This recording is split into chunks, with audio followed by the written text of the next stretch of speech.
joining us today on Playing the Field. I'm Maria Serrao. Well, it's October, and we're still at Dodger Stadium, so that means the Dodgers are well on their road to the World Series. Now, they've already beat the Padres in 5 games. Next up is the New York Mets starting today right here at Dodger Stadium, and they're going to have 7 games to get the job done. And in the world of football here in Southern California, the Rams and Chargers have been struggling a bit to start the season, but they've both had their bye weeks, so lots of time to turn it around. You're going to hear from players and coaches coming up next, so don't go anywhere. We'll be right back.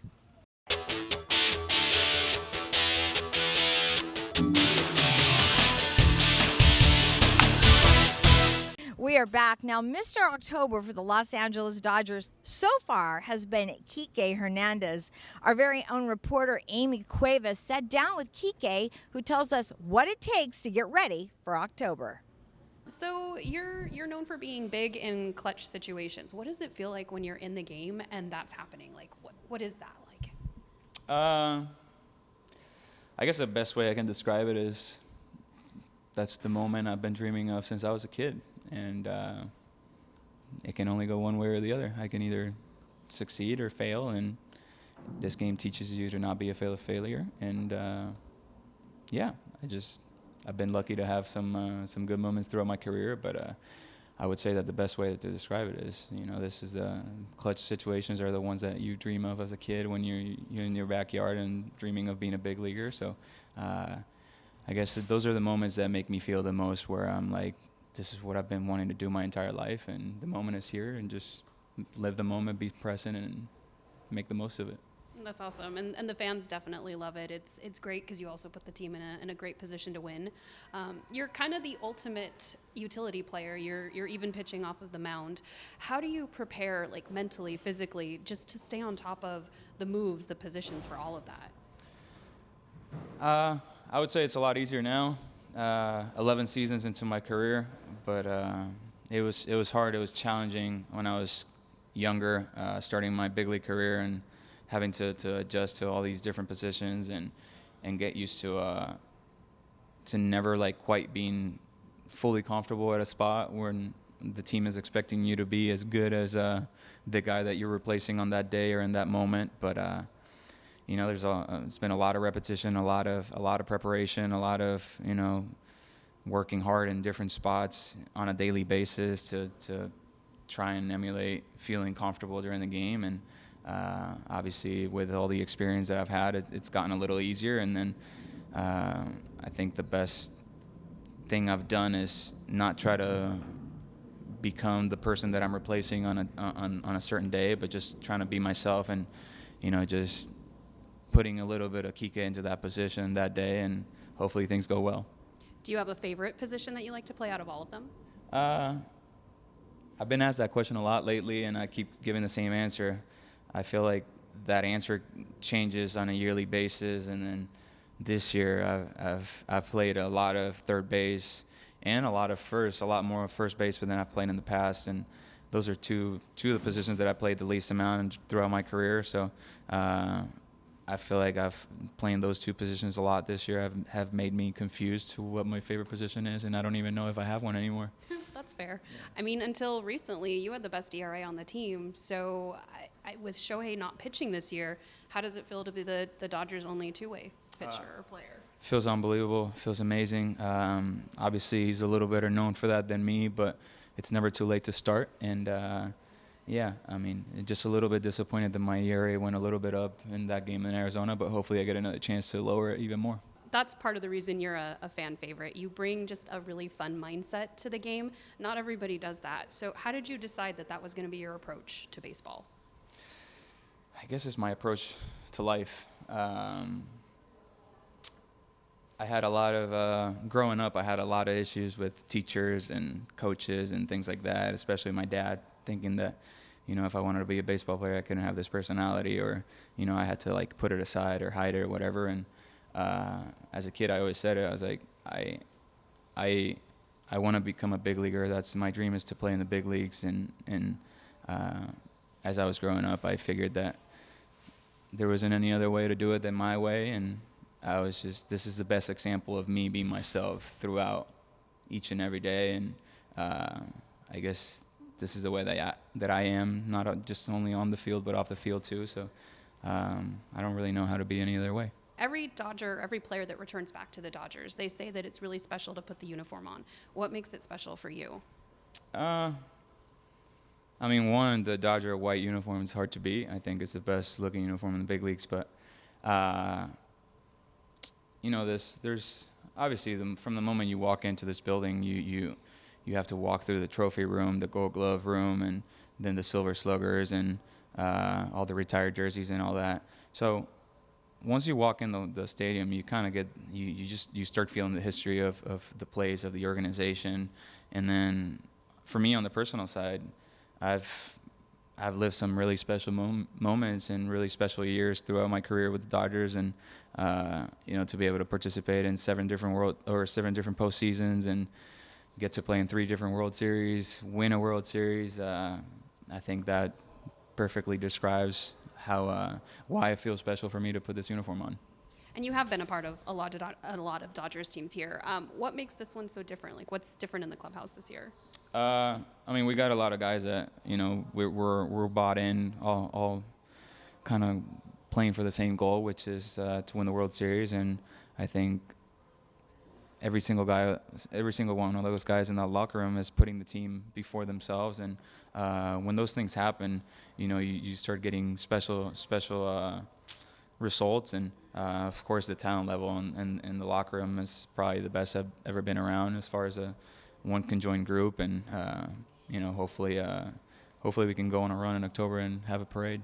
Now, there have been many exciting moments this season for the Los Angeles Dodgers, but really no one bigger than Shohei Ohtani. He's now the only member of the 50-50 club, which in reality is the 54-59 club. 54 home runs and 59 steals. And there are over 50 Japanese media outlets here just to cover Ohtani. I had a chance to sit down with some of the reporters who talk about what a huge international star he is. Here's more. I am now joined by one of my very good friends. Her name is Mikako Niwa from Sunkei Sports. This has been quite a year for Shohei Ohtani, and you and I have talked about this for a long time. We've been covering him in Anaheim for many years. When I look at the season this year, building up to this, do you think that his fame has come because of World Baseball Classic just over time here in America, or was it the relocation to the Dodgers? I think, of course, the WBC, winning the WBC, striking out the famous Mike Trout, was one moment. But before that, 7 years ago, when he came here in United States, it was a huge story. It was already a huge story. And then, he's obviously the first two-way player since Babe Ruth. So he was already a big name, huge fame guy. Was he that big when he was younger in high school in Japan? Yeah, actually, when he was in junior year, here in sophomore year in high school, in a game, he threw 100 miles. He already threw. We all know that's kind of good. Yeah. Then on that game, that pitch made him like whole Japan crazy, and it's like, who's that kid? Who's that kid from Iwate, the northern Japan? And then he is getting bigger and bigger. Of course, his name gets bigger and bigger. So now he's like unbelievable. If you could explain or describe how big in Japan with all of the billboards and the magazines, I know every little thing that he does here gets broadcast every day, right? Tell me about that. Well, I haven't been in Japan for a couple years. But your family. Yeah, my family's over there, and they all told me, first in the morning, all the news, those those TV shows, they all have Ohtani whatever. Even it's 5 minutes, 30 minutes, whatever. It's always yesterday's game, Ohtani did this, Ohtani did that.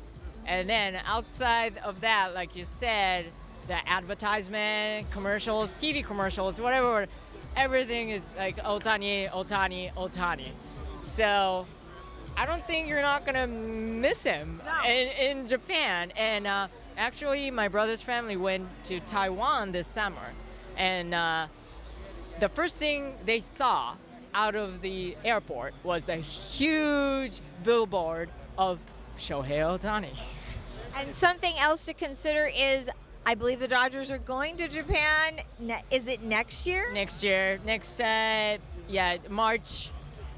Here in 17-18, 2025, they're gonna open the series, open the season against Cubs, the Chicago Cubs. That could be an interesting trip.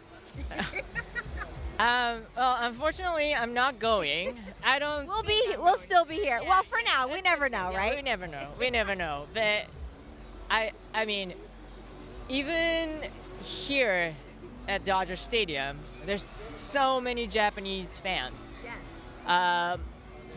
You know, some of them, I don't know, paid lots of money just to see Ohtani. And I read somewhere, like even in the people, the tourists coming to LA, Right. one of the things the must do is come here and watch Ohtani playing. Yeah, see the game. Like, it's just unbelievable. And one of the Japanese tourist company, they said they always got tickets for 200 every game. Wow. And this is going to be Shohei Ohtani's very first postseason. We don't see a lot of emotion, but I think he's going to be very excited to be in his first postseason. No, definitely. Yeah, this is the one dream. Like he also said that he always wants to play in the playoffs. Unfortunately, the former team, it didn't happen. He didn't have a chance. But here, what is it? This is, even the Dodgers, this is the 12th consecutive year to go to the playoffs. So what? 10 more? 12 more? 20 Just more? 9 more after this year, right? Oh, yeah, exactly. So I think he's gonna be very happy. One thing I'm just a bit worried about him is how he's gonna use his time. Like before that, he only plays till the end of September. Now he gets to play in October. Who knows? 5 games, 7 games, 14 games, whatever. So We're going to keep our fingers crossed. We are now joined by Now, who has been covering Shohei Ohtani for the last 11 years, Right. back when he played even in high school. Is that right? I know. He joined the professional baseball team, Hokkaido Nippon Fighters. Okay. So since he was rookie year, Yes. I have been covering Wow. him for over 11 years. You're a perfect person to ask questions to, because when he was at Anaheim, he was famous already. Right. He's a first two-way player. Right. But when now here at the Dodgers, I feel like, and I don't know if it's WBC related, but I feel like so much bigger. Tell me your thoughts about that. Like you said, so he was famous when he was in Anaheim, but after WBC, Yes. so he won championship. Yeah. So after that, I think so he's getting famous Right. more than before. Right. I think so. So he's, he struck out against Trout, Yes. 9th inning. Right. So it was ridiculous. Yeah. I wonder how he felt striking out his teammate. Yeah. Right. It was good. Yeah. Great story. Yeah, I think. great Yeah. story. Yeah. Yeah. Everybody knows. Because they were such good friends. They are such good friends. right, Yes. best friends. It kind of feels like here at the Dodgers, he's having more fun. Do you see that? Yeah. I think so. So he's. It seems like he's very comfortable. Yes. Yeah. Ippei Mizuhara. Yes. Instant, big, massive theft. So it was very sad news for him. Yes. So he was very nervous, but he had overcome Yes. by himself. Right. So it was amazing thing. So I admire his attitude, Right. his behavior. So his his mindset is great too Right. as well. And I think having Yamamoto here too is probably a little bit of a help for him because he's got somebody else to talk to in the locker room. Yeah, I think so. But Yamamoto and Shohei is both not talkative. Yes. Yeah, very. Those two guys are very serious, Right. not talkative. So Right. it was very interesting. So Right. how do they communicate each other?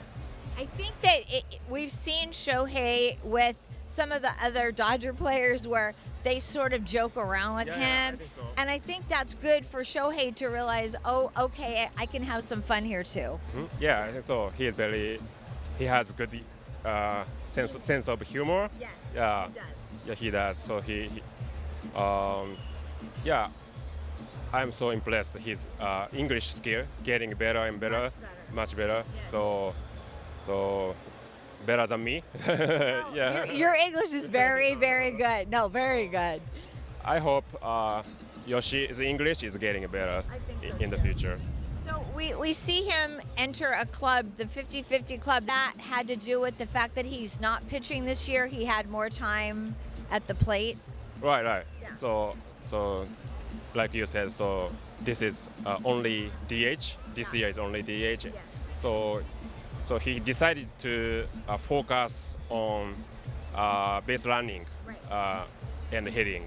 So that's why he improved their stats, Right. his stats. Yeah. So, but the most surprising things for me is stolen base. Yes. Yeah. It's unbelievable. So, It really is. yeah, his former manager Hideki Kuriyama and high school manager Hiroshi Sasaki, these two guys also told us. So, it's unbelievable. Yeah, Is base stealing big in Japan? the base stealing is big in Japan, Big but he has ability to steal, but they stopped not to run because. So he won't get hurt. Yeah. Exactly. He has to care about his body condition Yes. because he is two-way guys, so he has to save energy. Yes. But this year, so he all in 100%. For you, you've been covering him a long time. Are you excited to see him in a playoff finally? Yeah, I'm super excited. For sure, right? I'm looking forward to see. Can't wait to see. Yeah. And when we come back, I'm going to take you over to Woodland Hills, California, where we're going to catch up with the Los Angeles Rams. You're watching Playing the Field.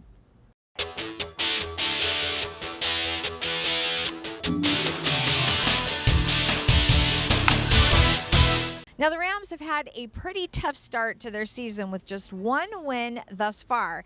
The offense has been very banged up, but the defense has been holding their own. Now, I had a chance to sit down with linebacker Christian Rozeboom, who talks about his very interesting journey and what it means to him to be a part of the Los Angeles Rams. All right, we are here today with Christian Rozeboom from the Los Angeles Rams. Christian, in reading a little bit about you, you're from the Midwest. You grew up there. You went to South Dakota for college. Yeah. What is it like to be on the West Coast now, and what was your first thoughts when you got here? Yeah, I knew it was going to be a little bit of a Culture shock? culture shock, I guess, but it's been good. I mean, I really like coming out here, and actually I go back in the off seasons, so I get a little bit of the Midwest, and then I get a little bit of the West Coast. So it's been awesome. I love it out here.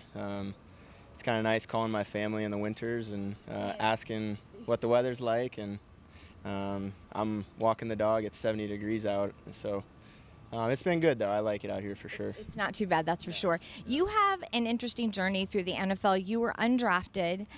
Tell us a little bit about that, because I think that people always think that, you become a football player, it's easy. You either go to college or you're drafted and then boom, you're an NFL star. But yours didn't go that way. You came to the Rams, and then you left for a little while. You were traded to Kansas City, and then came back to the Rams, and then go to a Super Bowl. So take us through that.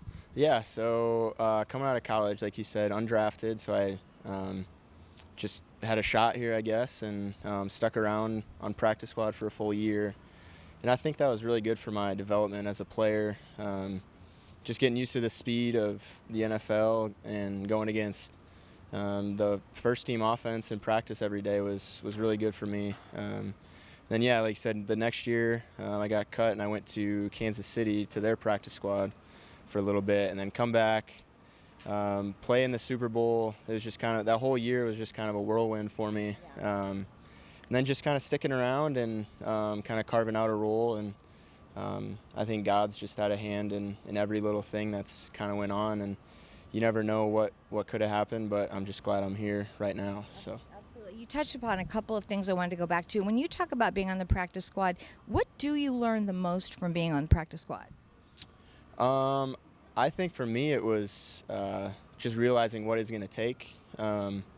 It's an uphill journey for everybody in this league, so just knowing where you're at, but not being satisfied with where you're at, and kind of wanting to expand your role. That's what I did, just playing special teams, and then eventually kind of cracking into defense. So I think practice squad, it's what you make of it. You have an opportunity at any point to play on Sunday, so if you really take it like that and know, I might play on Sunday, I think that's really good for your development as a player. Does practice squad give you a better idea also as a college student leaving college and coming to the pros about what it's really about here? Yeah, that was another thing too. Just doing football as a job is different than doing it in college. So I think it was like, all day football. So you get into that grind, and you kind of learn to love it, or you learn to maybe not love it as much. And I loved it. So I think that was good for my development and just kind of where I'm at now as a player too. So What was it like being a Jackrabbit?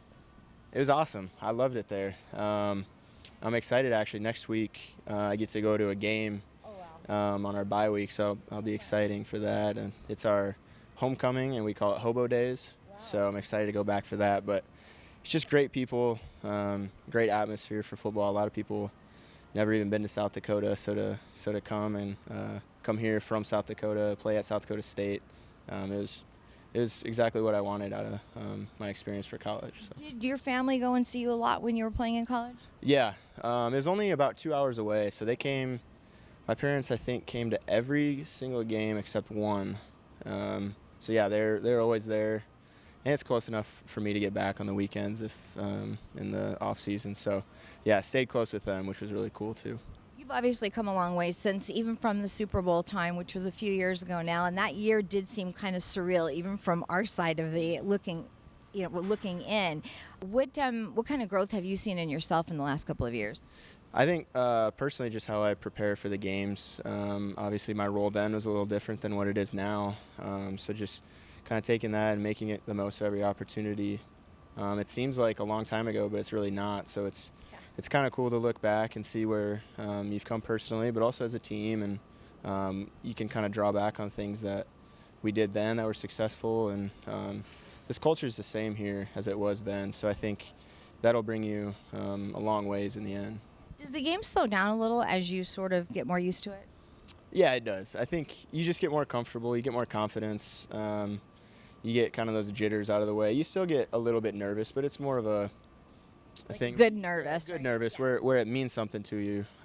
If you went out there and you didn't care, you wouldn't do good for anybody. So I think just going out there and not being too nervous, playing free. I think the coaches really do a good job here of instilling confidence in each player, and each player knows that they have confidence in you. They deserve to be there. So I think that helps us out too. You've had some different voices as far as defensive coordinators. What's it like to hear different voices in that room for you guys? Yeah, it's been cool. Obviously so my rookie year was Staley, and then Tara, and now Shula. You see each guy's personality come out as a leader in the defensive room, and it's been awesome to see Shula because he was my linebacker coach for a couple of years. So to see him lead the defense, it's been awesome. He's been working at it for a long time. So just to kind of see him grow into that role, kind of like my journey as a player too. It's just it's been really cool. I'm really excited to see where the season continues to go. So. Your faith has always been really important to you. Was it always that way? Yeah, yep. Grew up, parents raised me that way, and then kind of made it my own in college and just keep growing in my faith. And I think this is a spot where I think, this game is very competitive, performance-based, and just kind of keeping that faith and keeping that what's important to you can change in the world, but when you have your faith in God, I think that's what keeps you strong, and no matter what happens on the field, off field, everything. So. Is that where the positive mindset comes from? Yeah, for sure. I think, and it kind of goes back to that playing free. It's like, God's got you no matter what. That you obviously want. Success is always awesome, and that's what you strive for. That's what you work for. But just knowing you're playing from victory through Christ instead of for victory on the field, and obviously success comes with that, hopefully, too. So. And turning to the Los Angeles Chargers, well, they had a big win against one of their biggest rivals. Let's go in the locker room and catch up with the players. I think we're just trying to put our brand on tape, who we are, and what we've been practicing every day for the last couple months, and everyone's really bought into the whole idea of the defense. Trying to be physical, fast, relentless, and that's what we want to put on tape every week. Coach just brings energy every day. Everyone on the staff is bringing energy. I don't think any of them have a bad day. So I think, being able to come in and be excited with them, they bring energy. It doesn't matter what happened or what's going on. Like, football is fun, so they come in and make football fun every day. And it's also, hey, we're here to win. And so everyone's bought into that, and it's been great. The coach comes in and says, this is our way. This is how we're going to play ball, and we want to be physical. We want to bring the best out of guys. So I wouldn't say coach ever comes in and says, this is, I want to play football my way. He wants to play our way, and our way is our best, and our best is when we're physical and fast and relentless. It all starts in camp. We work so hard, practice so hard in camp that we ain't losing. Not like we ain't gonna beat ourselves, So, and it also starts with the players in the locker room. Yes, he sets the standard, but us as the locker room, the culture in the locker room is what sets that. We don't care about the stats. We don't care about status. We care about winning as a family. It's a family in here. And I knew when they brought me in, I knew that was one of my jobs was to help bring the winning culture to this place. And this place, all the athletes we have, they're talented people on this team, and we're going to finish the job. We're going to try to finish the job each week. And one of the more colorful players for the Los Angeles Dodgers is Joe Kelly, who wrote a book. I sat down with Kelly, who talks about the book and all things Dodgers. We are now joined by Joe Kelly, who wrote a book, and I wanted to talk to you a little bit about that because I think a lot of people want to write books. What inspired you to want to do that? Well, my co-author Rob Bradford has always wanted to do something with me. I guess he thought I was an interesting guy. I think that would be true. Well, I don't have social media, so during the lockout, I was basically getting questions, pretty much on the day, whether it was Little League practice, dropping my kids off at school, at the gas station, asking when are you guys gonna play, blah, blah, blah. Or, when you guys come back, I'm a diehard Dodger fan, but you guys are spoiled, I probably won't watch when you guys play. Just little comments like that, and so I've always, liked to write, I guess, and I wrote an op-ed, and it got picked up by the Times, and after that, I knew that I was going to write a book eventually with Rob, and I guess the piece went well, and it was probably perfect timing to start the book process, just because it's kind of proof that to, I guess, agencies and publishers that instead of taking a real chance or a risk on myself, I have a little bit more credibility after putting something in the Times. So a damn near perfect game. How'd you come up with the title?